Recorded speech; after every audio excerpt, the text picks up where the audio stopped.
Assalamualaikum warahmatullahi wabarakatuh. Alhamdulillahirabbil alamin wassalatu wassalamu ala asyrafil anbiya wal mursalin nabiyina Muhammadin wa alihi wa sahbihi wa man tabi'ahum bi ihsanin ila yaumiddin. Asyhadu an la ilaha illallah wa asyhadu anna Muhammadan abduhu wa rasuluh. Wallahu ta'ala fi kitabihil karim, ya ayyuhalladzina amanu taqullaha haqqa tuqatih wa la tamutunna illa wa antum muslimun, amma ba'd. Ibu-ibu sekalian, kita melanjutkan kajian kita Riyadhus Shalihin. Kita masuk hadis yang ke-22.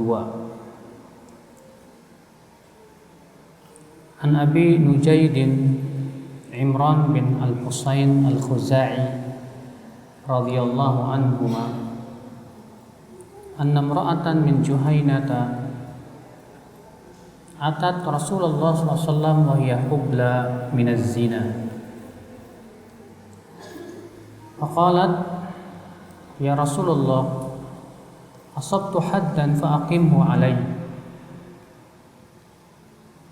Fada'a Nabiyullah sallallahu alaihi wasallam waliyaha faqal ahsin ilaiha fa idza wada'at fa'tini. Fafa'ala fa'amara biha Nabiyullah sallallahu alaihi wasallam. Fashuddat 'alaiha thiyabuha thumma amara biha farujimat thumma shalla 'alaiha faqala lahu Umar tusalli 'alaiha ya Rasulullah wa qad zanat. Qala qad tabat taubatan law qusimat baina 70 min ahli al-madinati lawasi'athum wa hal wajadta afdal min an jadat bi nafsiha lillahi azza wa jalla. Rawahu Muslimun. Dari Abu Junaid Imran bin Husain Al-Khuza'i, semoga Allah meridainya, bahwa ada seorang wanita dari Juhaynah yang datang kepada Rasulullah sallallahu alaihi wasallam dalam keadaan hamil karena zina. Maka wanita ini berkata, wahai Rasulullah, aku terkena had, itu rajam, maka tegakkan rajam itu kepadaku wahai Rasulullah. Maka Nabi sallallahu alaihi wasallam memanggil walinya, lalu beliau bersabda, berbuat baiklah kepada wanita ini apabila ia telah melahirkan, bawa ia kepadaku. Fafa'al, ia pun melakukannya. Lalu kemudian Nabi sallallahu alaihi wasallam memerintahkan supaya wanita tersebut diikat baju-bajunya. Kemudian Nabi sallallahu alaihi wasallam memerintahkan supaya wanita ini dirajam. Kemudian beliau pun mensolatkannya. Lalu Umar berkata kepada Rasulullah sallallahu alaihi wasallam, engkau mensolatinya wahai Rasulullah, sementara ia telah berzina. Maka Rasulullah SAW bersabda, sungguh ia telah bertaubat dengan suatu taubat. Kalaulah taubat itu dibagi-bagikan di antara 70 penduduk kota Madinah, niscaya itu mencukupi mereka. Maka apakah engkau mendapatkan sesuatu yang lebih utama dari orang yang benar-benar menyerahkan dirinya kepada Allah Subhanahu wa taala? Hadis ini ibu-ibu kita ambil faidah. Yang pertama, al-mu'min muftanun tawwabun idza farrata fi jambillah asra li tazkiyati nafsihi wa tathhiriha min lawthatil itsm walau kana fi halaku nafsi. Seorang mukmin terkadang tergoda. Ya, namanya mukmin manusia, Bu. Yang namanya manusia ada syahwat dan terkadang ia tergoda. Wanita ini berzina. Makanya di zaman Nabi pun ternyata ada sebagian sahabat yang berzina, tergoda. Ya. Tapi mukmin itu segera taubat apabila ia jatuh kepada dosa. Makanya Nabi Shallallahu Alaihi Wasallam bersabda, ya, kullu bani Adam khata, setiap anak Adam itu pasti bersalah. Wa khairul khata'in at-tawwabun, dan sebaik-baik yang bersalah itu yang segera bertaubat kepada Allah Subhanahu wa taala. Maka ibu-ibu sekalian, siapa dia mukmin yang tak pernah berbuat dosa? Enggak ada.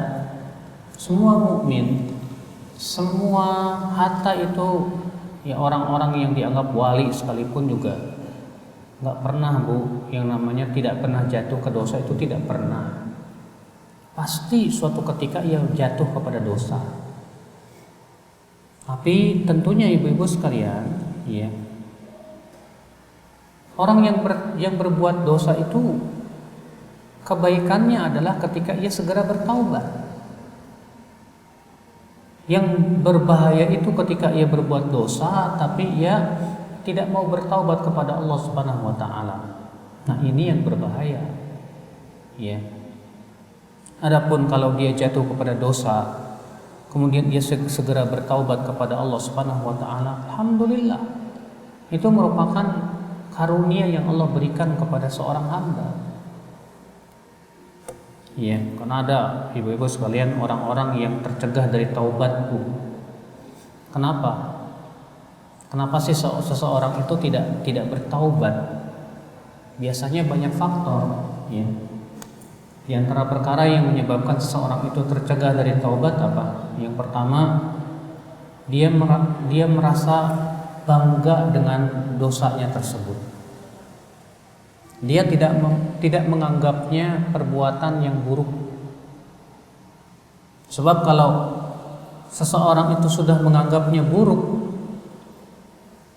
ya, saya yakin dia akan bertaubat. Makanya ibu-ibu sekalian, pintu taubat itu berasal daripada memandang perbuatan tersebut buruk. Selama ia tidak memandang perbuatan itu buruk, dia tidak akan pernah bertaubat. Makanya kenapa, ya, kata Rasulullah SAW dalam hadis, innallaha hajabat taubata an kulli sahibi bid'atin hatta yada'a bid'atahu. Sesungguhnya Allah menghalangi taubat dari setiap pelaku bid'ah sampai dia meninggalkan kebid'ahannya. Apa maksudnya Allah menghalangi pintu taubat dari pelaku bid'ah? Karena, Bu, orang yang berbuat bid'ah itu biasanya menganggap baik perbuatannya, makanya dia tidak akan bertaubat. Demikian pula setiap orang yang jatuh kepada kesalahan, setiap orang yang jatuh kepada dosa, selama ia tidak menganggapnya buruk, selama ia masih menganggapnya biasa-biasa saja, dia tidak akan pernah tidak bertaubat biasanya, ibu sekalian. Apalagi, ya, kalau orang berdosa tersebut, ya ibu sekalian, subhanallah, merasa bangga dengan dosanya. Ada orang, Bu, dia bangga kalau dirinya nggak sholat.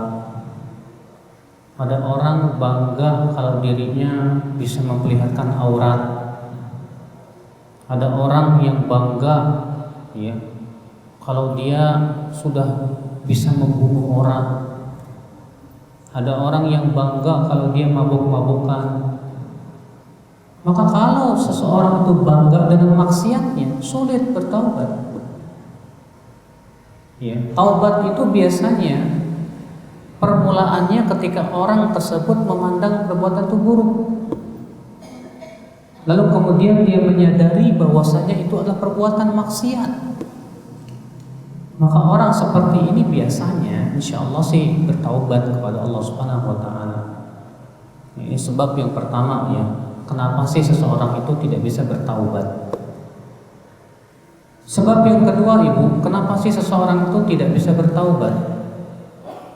Kenapa seseorang itu tidak bertaubat kepada Allah Subhanahu wa taala? Yaitu, ibu-ibu sekalian, dia terkena laknat Allah. Iya, dia terkena laknat dari Allah Subhanahu wa taala. Ini yang musibah. Makanya seorang ulama, kalau tidak salah Imam Qatadah mengatakan apa? Tanda orang yang terkena laknat itu bukanlah hitam di wajahnya, bukan. Tapi tanda orang yang terkena laknat itu seseorang yang keluar dari maksiat jatuh kepada maksiat lagi. Setiap ia keluar dari maksiat jatuh ke maksiat, keluar lagi jatuh lagi ke maksiat terus. Ini berarti tanda ini orang yang dijauhkan dari rahmat Allah Subhanahu wa taala, Ibu sekalian. Maka orang yang terkena laknat itu, Bu, dijadikan oleh Allah dia tidak dibuka pintu taubat. Yang ketiga, kenapa seseorang itu tidak bertaubat? Terkadang terkena istidraj. Terkena apa, Bu? Istidraj. Apa itu istidraj? Diulur oleh Allah dengan cara diberikan kesenangan dan kenikmatan akibat maksiatnya.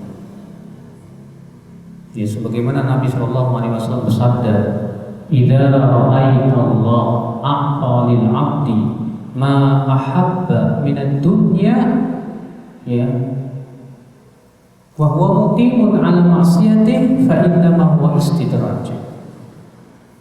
Apabila kamu melihat Allah memberi kepada hamba apa yang dia mau dari kehidupan dunia, sementara ia terus-menerus berbuat dosa, maka itu istidraj namanya. Setiap kali berbuat dosa dikasih nikmat, dikasih semakin banyak dosanya, semakin banyak nikmatnya. Maka ini orang terkena istidraj. Kalau sudah seperti ini, Bu, biasanya susah taubatnya, Bu. Ya. Dia menganggap, loh kok saya nggak pakai jilbab, nikmat rezeki saya banyak, jangan-jangan Allah ridho sama saya, Tuhan. Saya nggak sholat, tapi kok rezeki saya ngalir terus, sehingga orang ini tertipu. Ya. Orang ini tertipu, dia menganggap bahwasanya kenikmatan itu tanda Allah ridho kepada dirinya, tanda bahwa Allah sayang kepada dirinya. Sehingga yang seperti ini menyebabkan dia tidak mau taubat. Iya. Makanya Ibu sekalian hati-hati. Ini sebab yang ketiga nih. Kenapa seseorang itu tidak bertaubat kepada Allah Subhanahu wa taala? Yaitu terkena istidraj. Ya, dari Allah Subhanahu wa taala, Ibu sekalian. Ya. Yang keempat, sebab seseorang tidak bertaubat itu apa, Bu? Yaitu gurur, ya, ujub bin nafs, tertipu dengan kelebihan dirinya, bangga diri, ujub. Biasanya kalau orang itu ujub, Bu, merasa ketaatannya sudah banyak, ya. Lalu kemudian dia menganggap remeh maksiat-maksiatnya. Biasanya seperti ini juga susah taubat. Ya, amalan saya sudah banyak kok. Saya tiap hari udah tahajud kok. Saya setiap Senin Kamis sudah puasa kok. Saya sudah banyak berinfak kok. Gak apa-apalah. Maksiat-maksiat itu insya Allah gugur tuh sama dosa, sama amalan-amalan saya. Akhirnya kalau sudah seperti ini, Bu, waduh musibah. Jadinya dia merasa pede aja. Jadinya dia menganggap maksiat itu remeh aja. Maka hati-hati Ibu sekalian, ya. Jangan tertipu dengan banyaknya amal. Jangan tertipu dengan, ya, karomah-karomah yang diberikan oleh Allah kepada ibu. Misalnya Allah berikan kepada ibu karomah, Masya Allah, Lalu ibu merasa diri ibu, wah saya jangan-jangan udah jadi wali nih. Ya. Lalu kemudian ibu merasa sudah tinggi derajatnya di sisi Allah Subhanahu wa taala. Maka yang seperti ini khawatirnya akhirnya meremehkan maksiat-maksiat yang kita lakukan. Akibatnya kita nggak taubat. Ini namanya gurur, tertipu dengan kelebihan diri, tertipu dengan banyaknya amal, tertipu dengan banyaknya ilmu. Iya. Yang keempat, yang kelima, kenapa seseorang itu tidak bertaubat? Yang kelima, akibat pemahaman yang buruk. Akibat apa? Pemahaman yang buruk. Maksudnya gimana? Misalnya Bu, ketika dia membaca hadis bahwa orang yang mati di atas la ilaha illallah pasti masuk surga. Makanya dia memahami begini Bu, yang penting kan saya mati tauhid, sebanyak apapun dosa saya, insya Allah saya bakalan masuk surga juga. Ya, paling saya masuk neraka sehari 2 hari. Jadi akhirnya Bu, dia menganggap remeh maksiat. Yang penting saya sudah la ilaha illallah, yang penting saya tidak mempersekutukan Allah, yang terpenting saya tidak berbuat syirik. Dia mengira ayat apa hadis tersebut mendukung perbuatannya, padahal tidak. Ini akibat daripada su'ul faham, buruknya pemahaman terhadap suatu hadis, suatu ayat. Jadi akhirnya apa? Salah pemahaman itu yang menyebabkan dia akhirnya malah semakin angot dalam maksiatnya, Ibu. Ya. Yang keenam, seseorang yang tidak bertobat itu kenapa, Bu? Karena bodoh, jahlun. Dia bodoh, dia tidak tahu hal itu maksiat. Iya. Dia melakukan itu biasa-biasa aja. Kadang kita lihat orang-orang awam tuh ya, jabat tangan laki-laki perempuan biasa aja Bu. Mereka anggap ini lumrah. Iya. Orang saya dari kecil juga biasa jabat tangan sama cowok kok. Iya. Mereka anggap lumrah. Karena kebodohan, ketidaktahuan, dia nggak taubat. Karena dia apa? Dia anggap itu lumrah-lumrah aja, boleh-boleh aja gitu loh. Kita terkadang Bu dari kecil udah terbiasa yang namanya musik Bu ya. Dengerin musik. Ibu ke mall ada musik. Ibu di angkot ada musik. Bahkan mungkin waktu kecil itu Masya Allah Bu, favorit ibu itu Aneka Ria Safari. Iya, soalnya saya juga dulu favoritnya. Iya, Aneka Ria Safari. Iya, pada nyanyi, ada Niati. Iya, ada apa lagi? Iya, Hamdan ATT. Nah itu Ibu sekalian ya. Kita dulu menganggap lumrah aja Bu. Kita bodoh, nggak tahu. Wah rame pokoknya, wah Masya Allah. Ya, ada bintang film, ada penyanyi dan yang lainnya. Kita pun terkadang ikut joget-joget Bu. Kita anggap itu lumrah. Kenapa? Karena kita nggak tahu. Makanya kebodohan itu yang menyebabkan kita tidak bertaubat. Tapi setelah tahu, oh musik haram ya, astagfirullahaladzim. Ternyata ada hadisnya yang menunjukkan keharaman musik. Nah inilah ibu-ibu sekalian, ya. Makanya yang menyebabkan kita tidak bertaubat itu akibat daripada kebodohan kita terhadap ilmu agama. Ya. Ini faedah yang pertama yang kita bisa petik dari hadis ini, Ibu, ya. Bahwa mukmin itu, seorang mukmin itu terkadang tergoda dan berbuat maksiat, tapi ia segera bertaubat kepada Allah Subhanahu wa taala. Iya. Faedah yang kedua dari hadis ini, al-hududu zawajir jawabir. pelaksanaan hukum had berupa rajam, potong tangan, dibunuh bagi orang yang membunuh, itu hakikatnya itu Bu, ya, menggugurkan dosa-dosa dia. Jadi kalau ada orang berzina lalu dia dirajam, udah di akhirat dia nggak diadab lagi.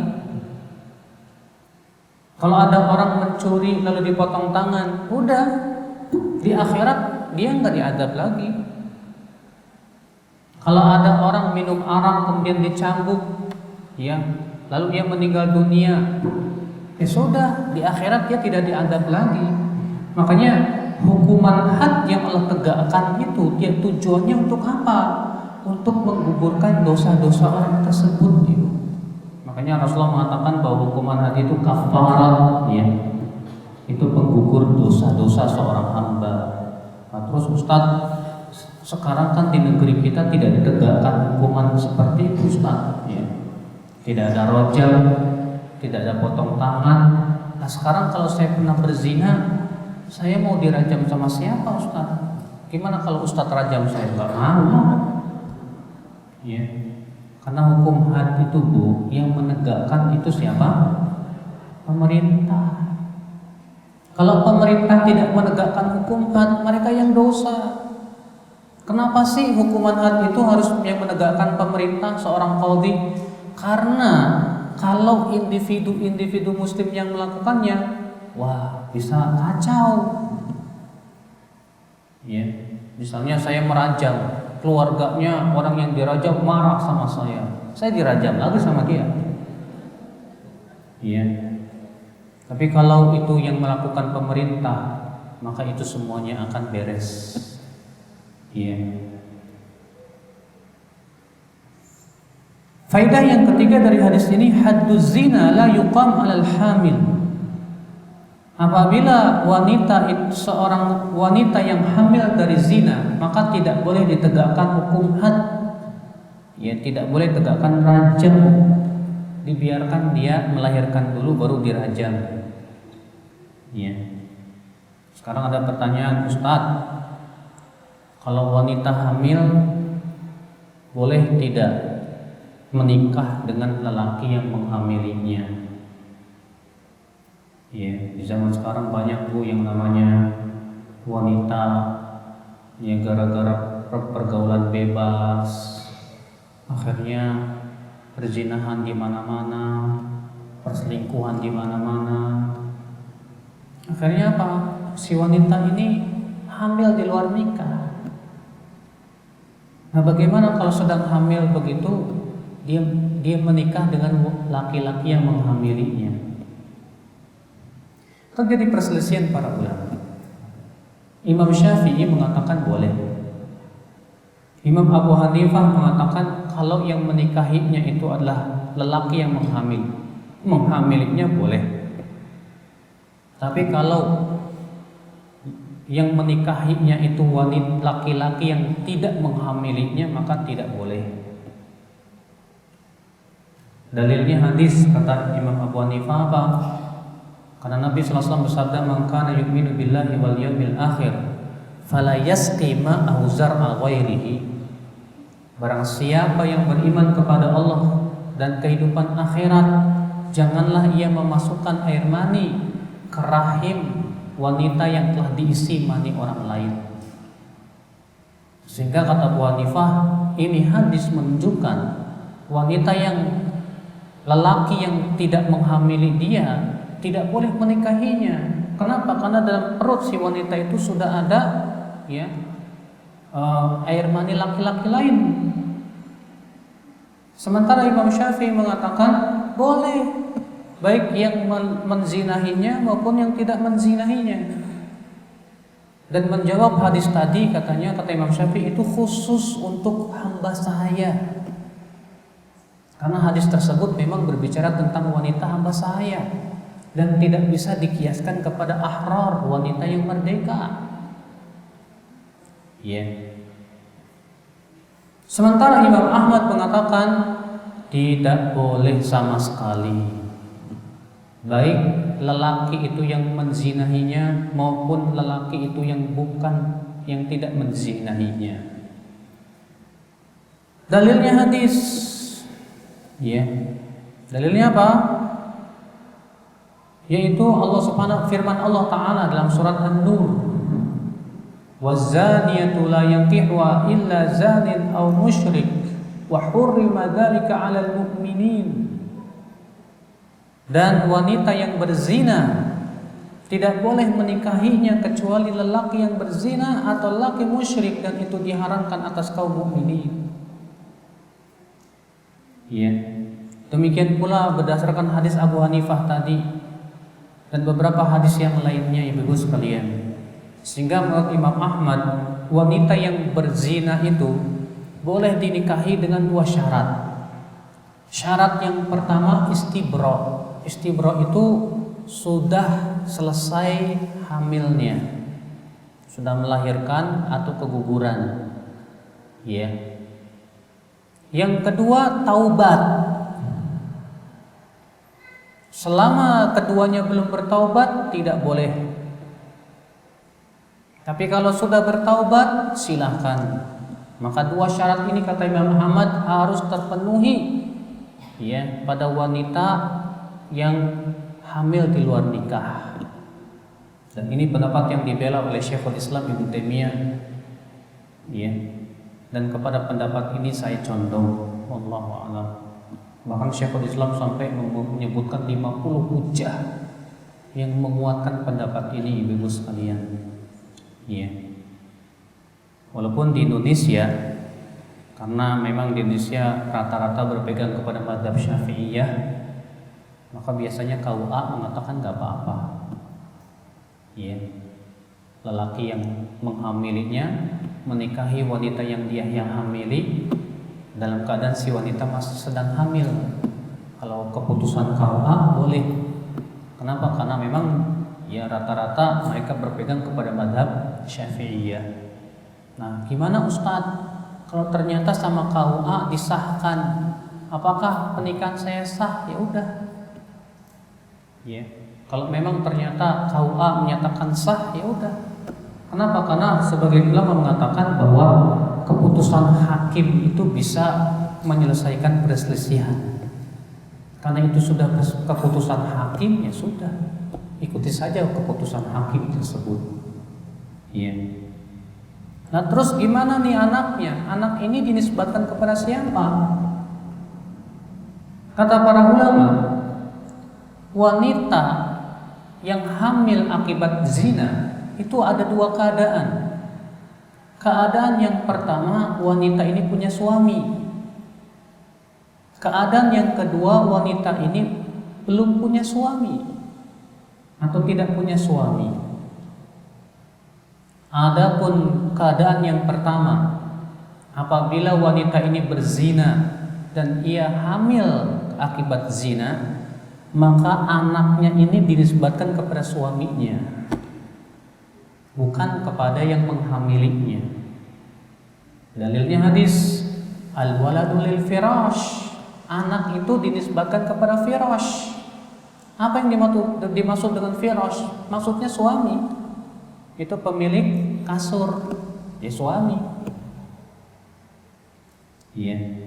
Kecuali kalau si suami tidak mengakuinya dengan cara li'an. Li'an itu apa sih?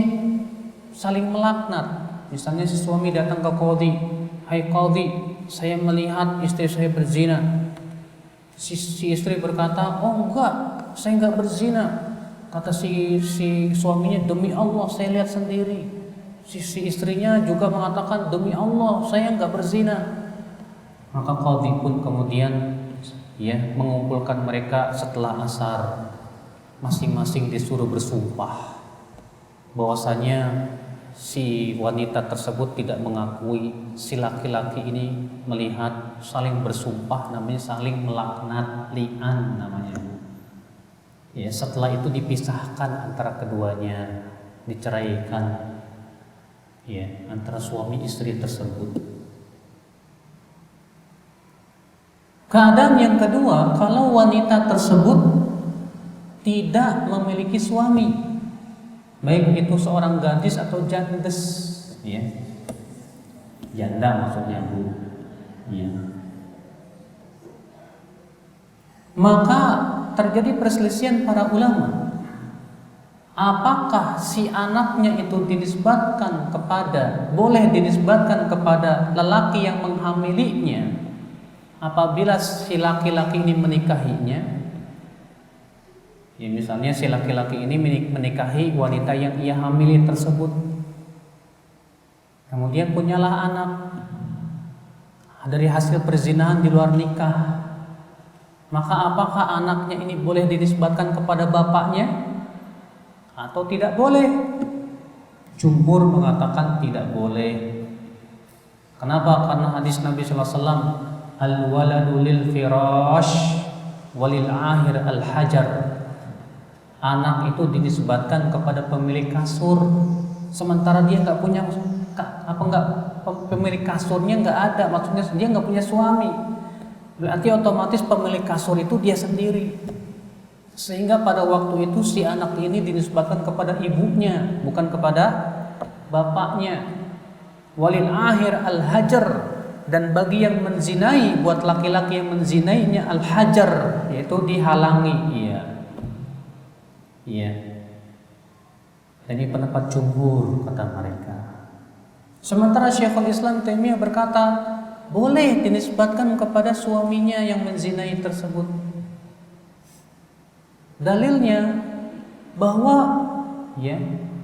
air maninya dari dia, darahnya dari dia.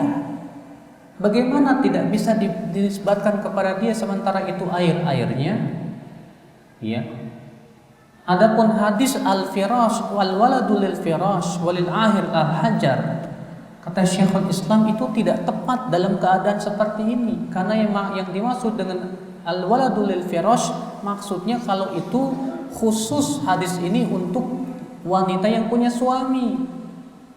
Makanya al-firash disebut suami itu disebut al-firash. Kenapa? Dia pemiliknya. Sementara ini wanita tidak punya suami, sehingga hadis ini tidak bisa masuk ke dalam wanita yang tidak memiliki suami, kata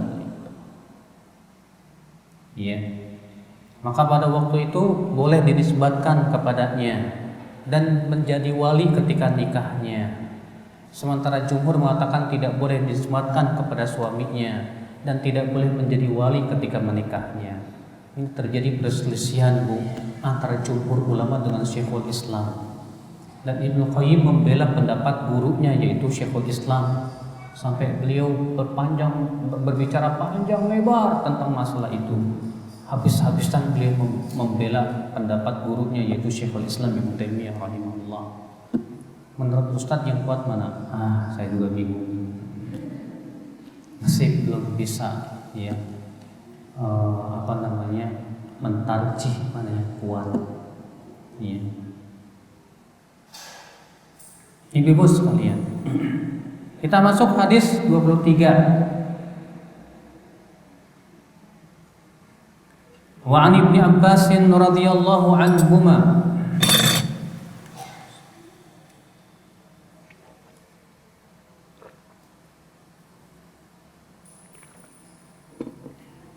dan dari Ibnu Abbas, semoga Allah meridhai keduanya, anna Rasulullah sallallahu alaihi wasallam qala, bahwasanya Rasulullah sallallahu alaihi wasallam bersabda, "Lau anna libni Adam wadiyan min dhahabin ahabba an yakuna lahu wadiyani wa lam yamla afahu illa turab wa yatubullahu ala man taba." Muttafaqun alaihi. Rasulullah SAW bersabda, kalaulah anak Adam memiliki satu lembah emas, pasti dia ingin memiliki 2 lembah emas, dan tidak akan ada sesuatu yang bisa memenuhi mulutnya kecuali tanah, dan Allah pun akan memberikan taubat kepada orang yang bertaubat. Muttafaqun alaih, diriwayatkan Bukhari dan Muslim. Ini yang namanya manusia itu begitu udah punya mobil 1 pengen 2, Udah punya mobil 2, pengen 3. Udah punya rumah 1, pengen 2. Udah punya istri 1, pengen 2. Tanyain tuh Kang Nazil tuh. Iya. Ini juga ya, ibu-ibu sekalian, kalau dia punya 1 lembah emas, dia pengen punya 2 lembah emas. Itu sifat manusia, sifat manusia. Dari hadis ini ibu-ibu kita ambil faidah yang pertama, kata Syekh Salim,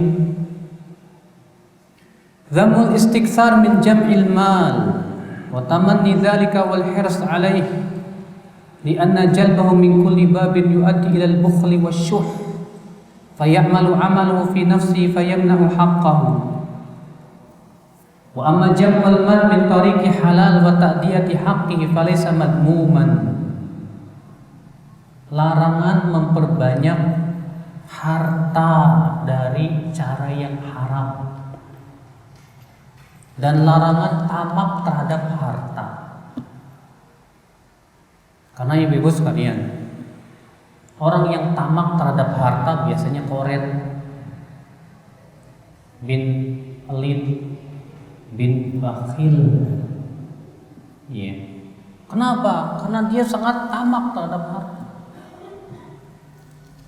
Makanya orang yang begitu tamak terhadap harta ibu, biasanya dia tidak peduli halal haram. Orang yang begitu sangat cinta duit, orang yang sangat tamak kepada duit, dia tidak peduli halal ke haram ke, bodoh amat. Iya. Sehingga pada waktu itu ibu-ibu sekalian, akhirnya dia pun dikuasai oleh cinta harta. Cinta harta membuat dia akhirnya tidak mau berinfak, sehingga akhirnya dia pun mencegah hak harta tersebut. Makanya ibu-ibu di sini, ya, ibu-ibu mencari duit kalau caranya halal boleh nggak Ustaz? Maka kata Syekh Salim apa? Adapun mengumpulkan harta dari jalan yang halal dan ia melaksanakan hak harta tersebut dengan cara mengeluarkan zakat dan sedekah, dan harta pun juga ibu ingat tidak diletakkan di hatinya, maka itu nggak masalah. Masalahnya terkadang bu, ketika kita begitu rakus terhadap harta, kita dikuasai hati kita dengan harta, berarti kita sudah meletakkan harta itu di hati kita, sehingga kita mau sedekah berat, mau zakat berat, seperti sudah begitu membuat dia gelap, tidak peduli halal atau haram. Maka yang seperti ini yang dilarang oleh Rasulullah SAW. Makanya dalam riwayat Bukhari dan Muslim, ya, Rasulullah SAW bersabda, "Ma dhibani ja'ian," tidaklah 2 ekor serigala lapar, ursila fi ghanamin, yang dilepaskan pada sekelombolan kambing, bi afsadalaha, lebih berbahaya, mimman harisal mal wa syaraf lidinihi, lebih berbahaya untuk agama seseorang dari orang yang begitu tamak terhadap harta dan kedudukan. Makanya ibu, ya, orang yang sangat tamak terhadap harta itu lebih berbahaya daripada serigala. Kalau serigala biasanya bu, ketika dia mau makan kambing, dia pilih-pilih kambing yang lemah. Nah itu yang dikejarnya tuh. Kalau udah dapat kambing 1 kenyang, udah biasanya berburunya beberapa hari lagi baru. Yang penting kalau serigala mah kenyang udah. Kalau manusia nggak ada kenyangnya. Kalau manusia terkadang bukan yang lemah yang diincar semuanya. Maka dari itulah ibu-ibu sekalian, orang yang begitu tamak terhadap harta lebih berbahaya dari serigala, kata Rasulullah SAW. Berbahaya untuk apa? Untuk agama dia. Agama dia. Iya. Orang yang korupsi itu bu, melihat duit hijau bu, rakus dia. Akhirnya apa? Tidak peduli apakah Allah akan murka atau tidak. Agamanya rusak tidak Bu kalau seperti itu Bu? Merusak agamanya, merusak akhiratnya, merusak negara juga Ibu. Iya. Subhanallah Ibu sekalian, itulah akibat daripada terlalu tamak terhadap harta. Maka dari itu Ibu, setiap kita memang cinta harta. Ibu cinta gak sama duit Bu? Saya juga cinta Bu sama Bu. Tapi ingat, cinta sama duit itu tidak boleh menipu kita dari apa? Dari kehidupan akhirat. Cinta duit kita itu tidak menyebabkan kita jadi menghalalkan yang haram. Cinta duit itu tidak menyebabkan kita pelit, ya. Maka cinta kita kepada duit itu justru Ibu menyebabkan kita ingin punya duit sampai ke surga. Nih saya pengen nih duit saya nih saya bawa ke surga. Gimana caranya ya Bu ya? Ya. Caranya bagaimana? Sedekahin. Makanya salafus saleh terdahulu ada yang apa Bu? Kalau berinfak tuh Bu, masya Allah Bu, loyal banget. Sampai ditegur sama orang, kamu kok nggak cinta duit ya? Dermawan banget sih. Kata salafus saleh ini apa Bu? Justru saya cinta duit. Loh kok bisa begitu? Kalau kamu cinta duit seharusnya kamu nggak banyak berinfak begini. Bukan begitu. Saya pengen nih duit saya ambil, saya bawa sampai ke surga. Kalau saya nggak infakin, nih duit saya bakalan dibuat siapa? Ahli waris saya. Ya nggak Bu? Kalau Ibu punya duit segudang, terus Ibu pelit, nggak mau diinfakin, setelah Ibu meninggal tuh duitnya buat siapa Bu? Buat ahli waris. Dibawa ke surga enggak? Enggak. Bahkan duit itu bisa mengadab Ibu pada hari kiamat. Tapi kalau Ibu punya duit, Ibu infakkan, uang ini disimpan oleh Allah di dalam surga. Ibu punya motor, Ustaz, ya, ada nggak ya Ustadz yang butuh motor nih biar buat dakwah nih, saya mau infakin ini motor saya ada 20 Ustadz. Banyak amat 20. Iya. Ini saya pengen bisa membantu dakwah. Itu motor itu Bu yang digunakan untuk wakaf fisabilillah, pahalanya mengalir terus, disimpan pahalanya di sisi Allah di surga. Iya. Maka kalau kita ingin harta kita terus bawa sampai ke surga, sampai ke akhirat, infakin. Sebab kalau kita tidak infakan, tidak akan kita bawa sampai ke surga, sampai ke akhirat tidak Ibu. Ya. Paling buat makan kenyang atau buat kita pakai lusuh. Selebihnya buat anak-anak dan ahli waris kita. Nah ini Ibu sekalian, ya. Kita lanjutkan faidah yang kedua dari hadis ini Ibu sekalian.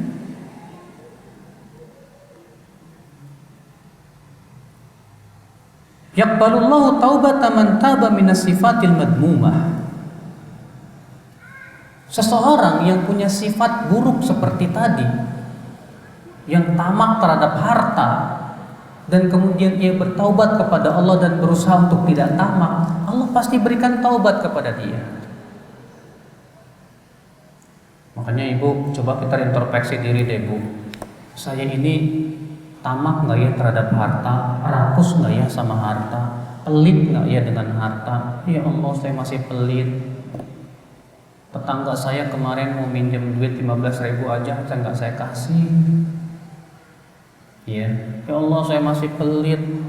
Ya kemarin ada pengemis minta-minta, padahal cuma minta 50 perak aja saya nggak kasih. Aduh, ini pelit banget. Taubat segera Bu. Ya. Coba introspeksi diri. Kita ini ada punya jiwa seperti itu tidak? Rakus terhadap harta. Kalau memang ya kita bisa Ibu mendeteksi diri kita, oh ternyata Masya Allah, saya ini masih cinta dunia yang berlebih. Ini orang diberikan apa? Hidayah oleh Allah Subhanahu wa taala Ibu. Ya. Makanya Ibu-ibu sekalian, tanda koret itu ada di hati kita, Bu. Kalau kita mau berinfak, kita mikir 12 kali. Tanda koret itu masih ada di hati kita, Bu. Kita mau berinfak yang sebetulnya itu di bawah kemampuan kita, hati kita dongkol. Iya. Kenapa saya kasih 200.000 ya? Kenapa nggak saya 100.000 aja ya? Nyesel saya. Kok ngasih banyak banget sih buat dia? Padahal ibu duitnya masih ada 1 juta. Aduh, ibu. Kok ngapain kok nyesel? Justru harusnya kita nyeselnya begini, Bu. Kok saya cuma ngasih 100.000 ya? Kenapa nggak saya kasih 1 juta aja? Bukan begitu. Kalau seperti itu berarti kita berlomba-lomba dalam kebaikan. Berarti kita mempunyai jiwa yang dermawan, ibu-ibu sekalian. Iya. Maka ibu-ibu sekalian, segeralah kita bertaubat dari sifat-sifat yang buruk. Ketika kita memiliki sifat rakus, sifat cinta dunia yang berlebihan dan yang lainnya. Iya. Hadis ini juga kita ambil faedah, ibu-ibu sekalian. Yang ketiga, bahwa manusia itu sudah tabiatnya menginginkan yang lebih dari kehidupan dunia. Dan ternyata tidak ada yang memuaskan kecuali tanah, itu kematian. Seakan-akan ibu, hadis ini mengingatkan kita supaya kita banyak ingat kematian, Bu. Iya. Kalau kamu belum puas juga, udah puas belum punya duit? Oh belum, saya masih akan terus cari duit yang banyak. Bilang ke dia, apakah kamu puasnya nanti kalau sudah mati? Setelah nanti kamu mati, apakah harta itu kamu bawa? Jangan, akhi. Sekarang ini kita banyak beramal saleh. Adapun duit itu jangan sampai membebani kita pada hari kiamat dengan hisab. Karena setiap harta kita itu dihisab loh, Bu. Ya. Ibu nanti kalau pulang ke rumah, Bu, coba ibu buka lemari pakaian ibu dulu. Lihat tuh, setiap pakaiannya bakalan ditanya sama Allah. Ibu buka tuh lemari sepatunya yang berjejer, Masya Allah. Dan ingat tuh, setiap sepatu bakalan ditanya oleh Allah Subhanahu wa Ta'ala. Ibu lihat di rumah ibu, itu barang-barang yang ada di rumah ibu ditanya sama Allah. Kamu itu beli barang antik buat apa tuh beli? Apa manfaatnya? Untuk apa? Kalau cuma untuk berbangga-bangga saja, musibah, Bu. Iya. Kamu beli televisi itu buat apa? Buat nonton. Nonton apa? Coba kita pikirin, Bu. Televisi yang kita beli ditanya sama Allah, ternyata buat nonton yang enggak. Musibah, Bu. Kamu itu beli HP, ngapain banyak-banyak sampai 3 gitu? Buat apa? Iya, cuma WhatsAppan doang, Facebookan doang. Terkadang kita sibuk untuk kayak gituan, Bu.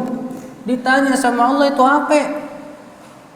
Kecuali kalau memang ibu butuh banyak HP karena memang ada pekerjaan, kerjanya di HP.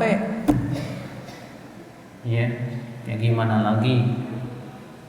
Maka dari itu ibu-ibu sekalian, ya, setiap kita berpikir jangan sampai kemudian harta yang kita miliki itu, ibu, memberatkan kita kelak pada hari kiamat dengan hisab.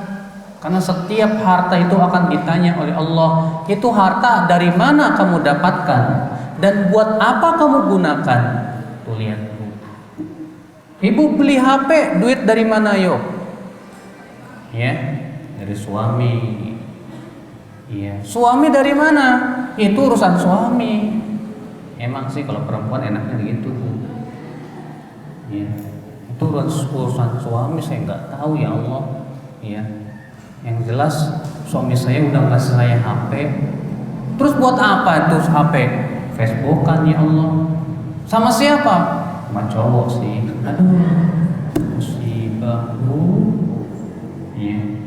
Udah begitu pakai selfie lagi, Bu. Ditempel tuh di status Facebook lagi senyum. ya lagi membayangkan kalau dirinya bintang film gitu Bu, artis, ya Masya Allah, udah begitu ada laki-laki muji, ih kamu cantik kali ya, langsung wah besok-besok pakai lipstik ya pakai bedak 5 cm, cekrek, atau ada yang bilang kayak ondel-ondel lu. Tuh Bu, ya hati-hati Bu. Ya, setiap harta kita akan ditanya oleh Allah Subhanahu wa taala. Baik Ibu sekalian, saya kira cukup kita buka tanya jawab. Silakan, ada yang mau tanya?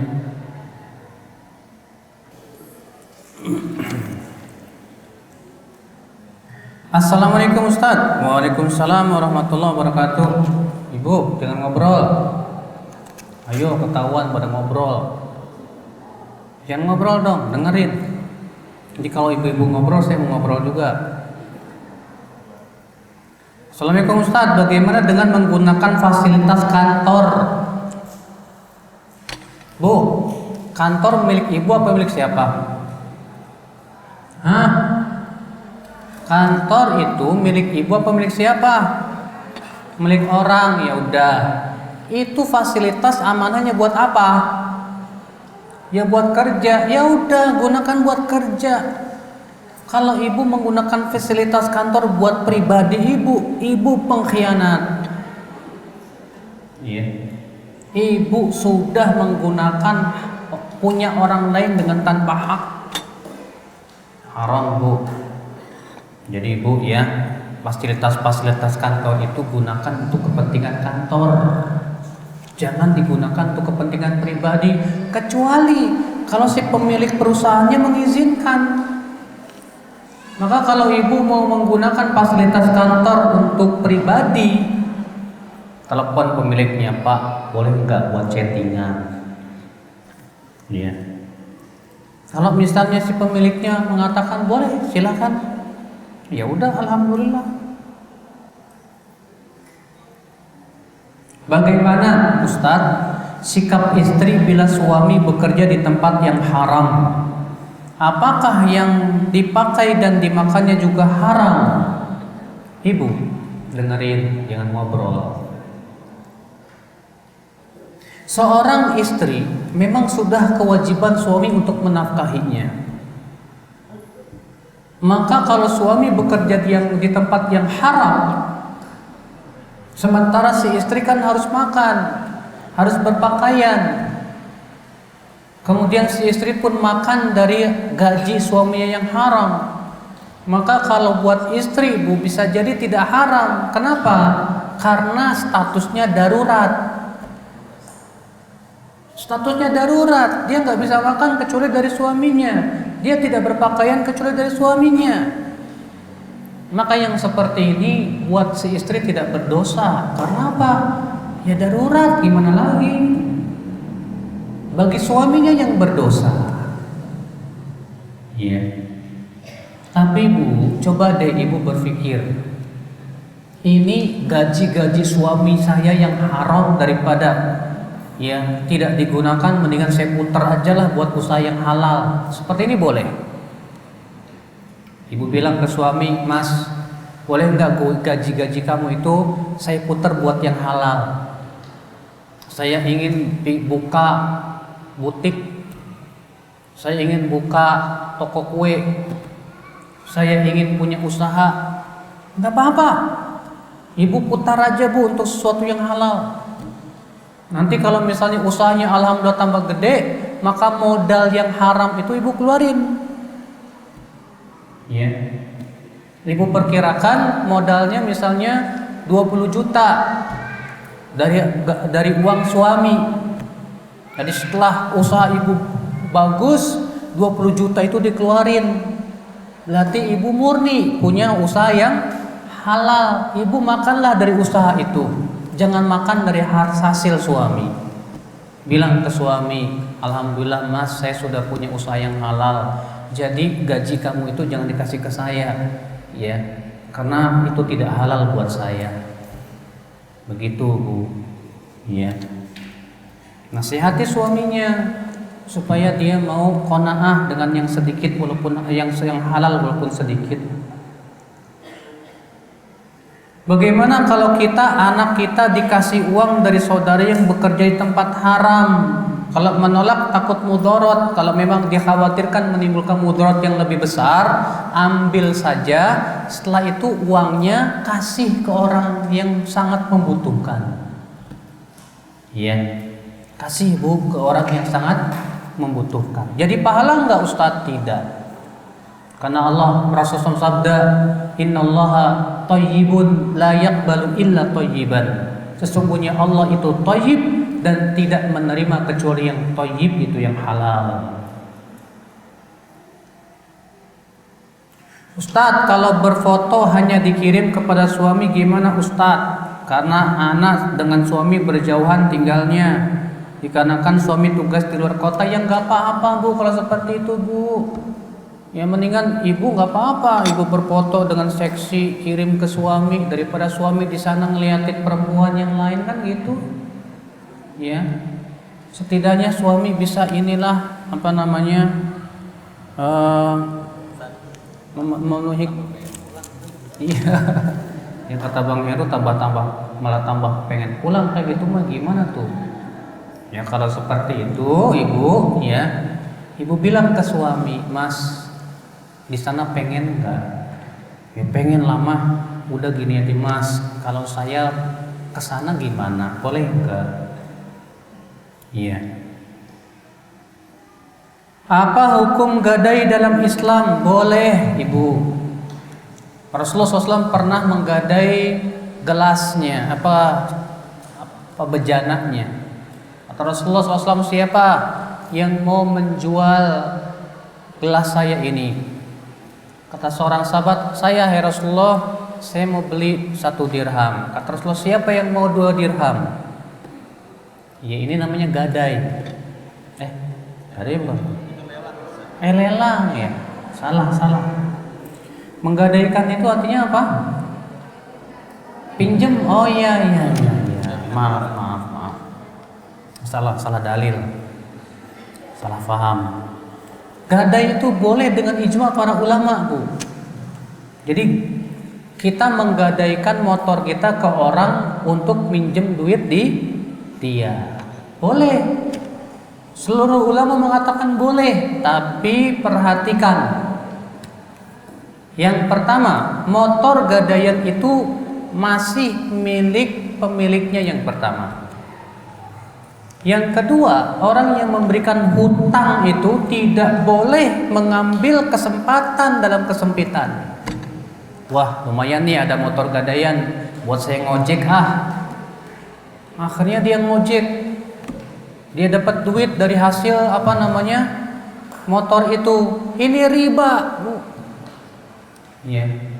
Ada orang menggadaikan sawahnya ke ibu, Bu, saya mau minjem duit dong 10 juta. Saya gadaikan deh sawah saya ini. Oh ya udah, ibu kasih 10 juta sama dia. Udah gitu hasil panennya diambilin sama ibu. Ibu rentenir. Iya. Lo kan saya sudah kasih utang. Iya, tapi ku tahu punya siapa? Bukan punya ibu. Dia hanya minjem duit dari ibu. Para ulama mengatakan kullu qardin jarra naf'an fa huwa riba. Setiap hutang piutang yang menghasilkan keuntungan itu riba. Berarti nanti setelah setahun dia kembalikan uang ibu berapa? 10 juta plus keuntungan dari padi yang ibu panen. Berarti ibu dapat keuntungan dari ngasih apa? Hutang ke orang. Ini riba, Bu, riba itu. Ingat Bu, 1 dirham riba, Pak, dosanya sama dengan 36 kali berzina. Berat, Bu. Makanya kalau ada orang yang menggadaikan mobilnya ke ibu, ini mobil simpan aja sama ibu. Kalau nggak boleh dipakai. Kalau misalnya kita mau pakai buat urusan pribadi kita, wajib minta izin dulu kepada siapa? Pemiliknya. Kalau pemiliknya berkata ya nggak apa-apa, pakai aja. Silahkan kalau memang sudah diizinkan oleh pemiliknya. Ya. Tapi ingat, bensinnya dari kita sendiri. Kalau ada kerusakan pun kita juga yang membenerin sendiri, karena itu kesalahan-kesalahan dari kita. Ya. Nah, ini Ibu.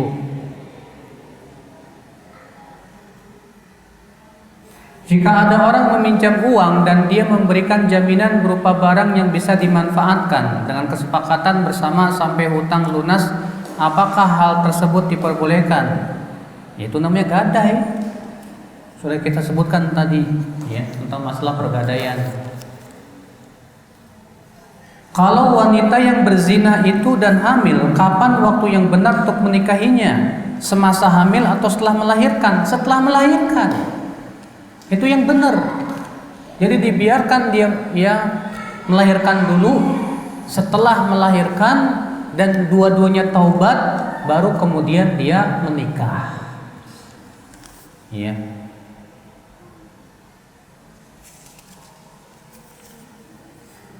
Bagaimana hukumnya jika orang tua merestui anaknya menikah dengan orang kafir? Ini orang tua yang dayus, yang tidak punya kecemburuan, Bu. Kata Rasulullah, tidak masuk surga dayus. Ini orang tua, Ibu, ya, tidak mendidik anaknya, berarti itu, Bu. Ya. Seharusnya orang tua itu mendidik anaknya bahwasanya kamu carilah pasanganmu yang muslim. Supaya apa? Ya supaya menjaga akidah dia, menjaga akhirat dia. Nah, kalau ternyata suaminya orang kafir, pertama pernikahannya tidak sah, kedua statusnya zina. Iya. Kalau anaknya laki-laki, Ustadz, istrinya orang Nasrani, memang boleh dalam Islam. Tapi masalahnya, apa ibu yakin anak ibu itu bisa membawa istrinya dan membawa anak-anaknya? Zaman sekarang ini berat, Ibu. Iya.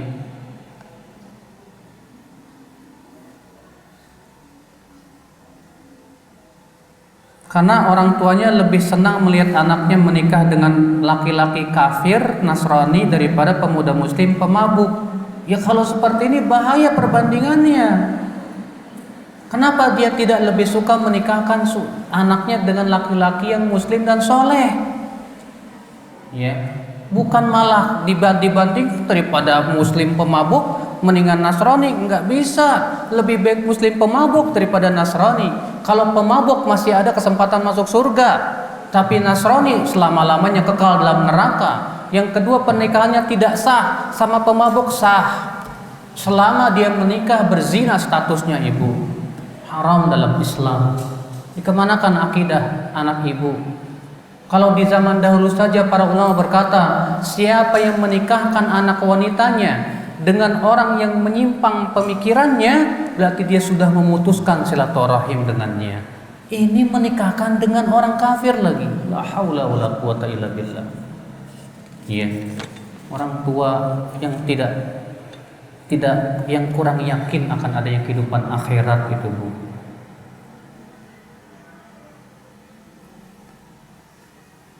Anak yang lahir di luar nikah kepada ayah biologisnya itu mahram bukan? Kan sudah saya sebutin tadi perselisihan para ulama. Iya. Yang jelas yang saya tahu itu mahram insyaallah. Ustadz, puasa kafarat sumpah apa harus dilakukan 3 hari berturut-turut? Tidak, karena tidak disebutkan dalam Al-Quran begitu. Hanya Allah menyebutkan secara mutlak 3 hari udah. Sedangkan sebuah dalil yang mutlak tidak boleh kita pahami berturut-turut kecuali dengan dalil lain. Maka yang namanya mutlak boleh berturut-turut, boleh tidak berturut-turut. Ya.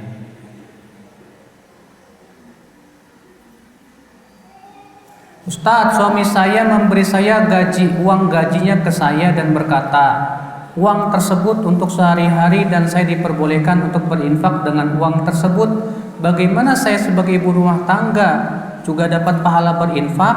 Kata Rasulullah, apabila istri yang berinfak, yang dapat pahala itu 3. Yang pertama suaminya, yang kedua istrinya, yang ketiga bendaharawannya kalau dia punya bendahara.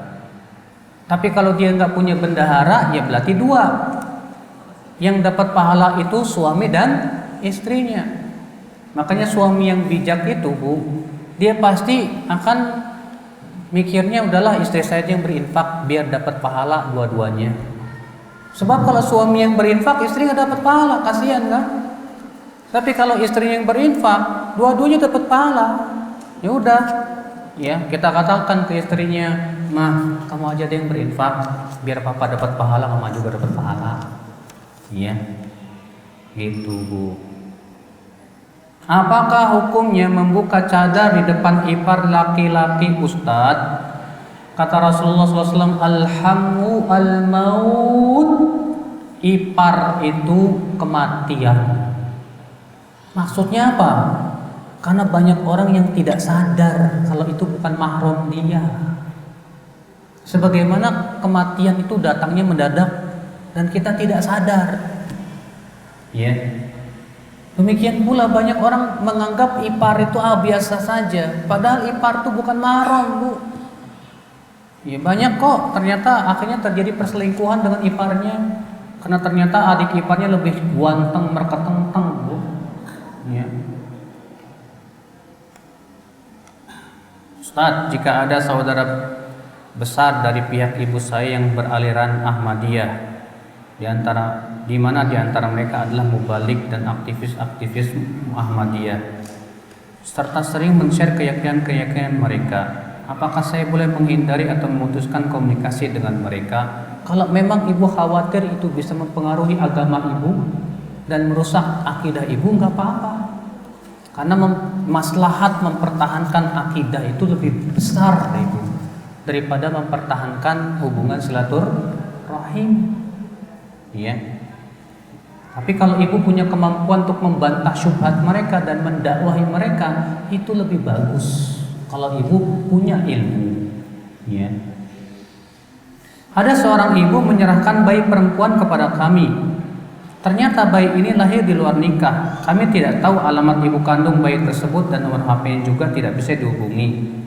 Pertanyaan, jika anak perempuan itu menikah, siapakah walinya? Maka walinya apa? Walinya wali hakim. Siapa wali hakim di Indonesia? Ya KUA. KUA yang akan menikahkannya ibu. Ya. Karena dia tidak diketahui bapaknya siapa. Sehingga tidak diketahui walinya siapa. Kecuali kalau ibu berhasil mengetahui, oh ini anaknya si fulana, oh dia punya kakek, dia punya saudara yang lain, ya udah, berarti serahkan ke keluarganya. Ya, baiklah ibu-ibu sekalian, semoga yang saya sampaikan bermanfaat ibu-ibu. Mohon maaf bila membuat ibu-ibu bosan. Ya, ini saja yang saya sampaikan. Subhanallah bihamdik. Asyhadu an la ilaha illa anta astaghfiruka wa atubu ilaik. Assalamualaikum warahmatullahi wabarakatuh.